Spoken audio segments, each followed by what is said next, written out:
With Mr. McGannon's Learning, it's learning of a different kind. With Mr. McGannon's Learning, I hope that you might find something new that you have never tried before. Just some stuff to stop your brain from getting bored. Oh, hello and welcome to my hands. And today we'll be using those hands to make another hand. Look at that. Ooh, it looks a little bit 3D. It's dead easy. Let's do it together now. Paper, pencil, felt tips optional, rubber optional, ruler comes in handy, but you could use the edge of a book. Let's begin. Thank you to the person who it was at school who actually showed me this. I liked it so much I put it up on my wall. So well done to you. I can't remember who it was, sorry.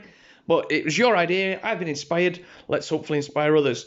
Get yourself your hand, put it on the paper, and simply draw quite lightly around it, like that. All right.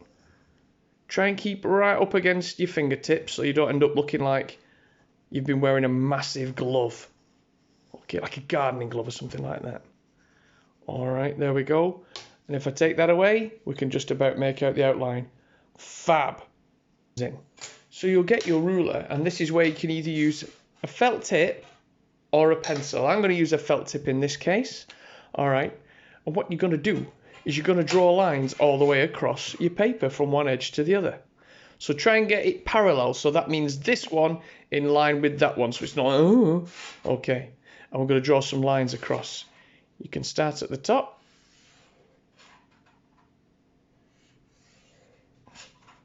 Ah, I missed the paper and actually got it on the ruler. That's funny.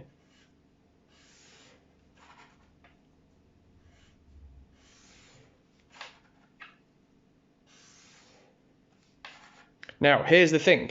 I've now reached my fingertip. So what you do is, when you get to the finger, this is the important part, stop and miss out and then carry on again where the rest of the line was. Stop, carry on, okay? And you've got to be doing that all the way down. There's the next finger. Stop. There we go. Can you see? Oh, I forgot to do that bit there. Can you see what's happening here? I'm leaving behind the shape of my hand and drawing lines in between.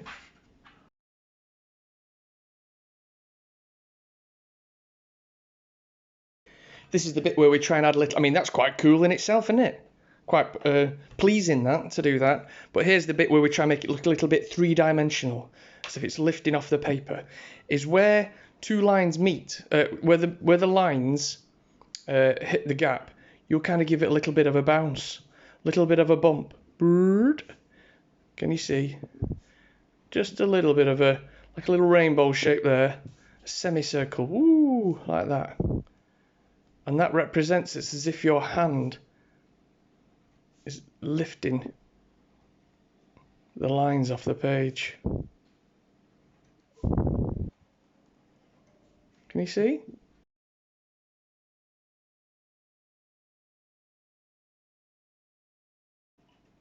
Now, you're going to have to improvise this little bit here, which means to make it up yourself, because you could do some slight wobbles, because the back of your hands, if you look at mine, especially an old man like mine, you can see these bones here, these tendons, sorry. Okay, so they might give little bumps. So I'm going to do, as I go over, do some little, make it a little bit lumpy. As long as it joins back up to that last line, you can just do some waves. And eventually it could just become a big wave like that.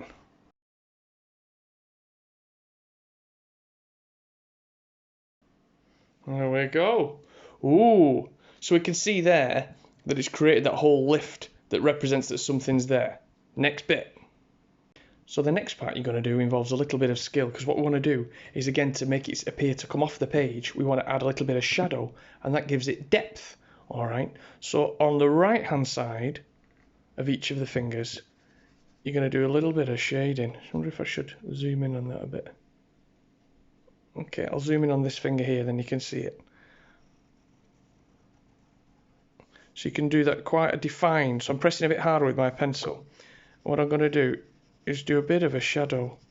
You can even draw like a bit of a parallel line again. And just fade it out. Start dark right next to the finger line and then just fade it out ever so slightly. And that's shading. Alright.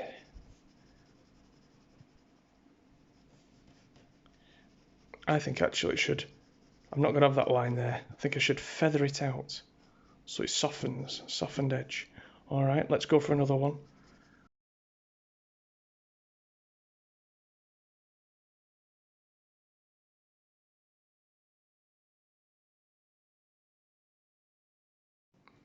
Okay, completed my shading. This is where you could just add a few details at this point.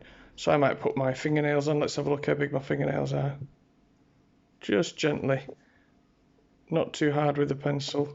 And you might want to add a little bit of shading on your fingernail as well. So ta-da! That's it really, we're finished. But we are not finished depending on what you'd like to do. You could colour the whole thing in rainbow colours. I'm going to go for a two-tone style. Let's try it out and see if it's better.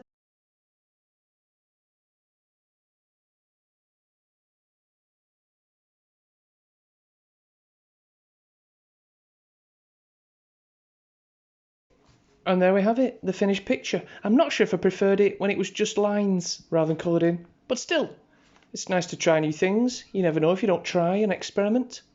Great stuff. Look after yourselves and each other. On a final note, why don't you have a day where you change your appearance? Maybe try on some clothes you've not worn for ages.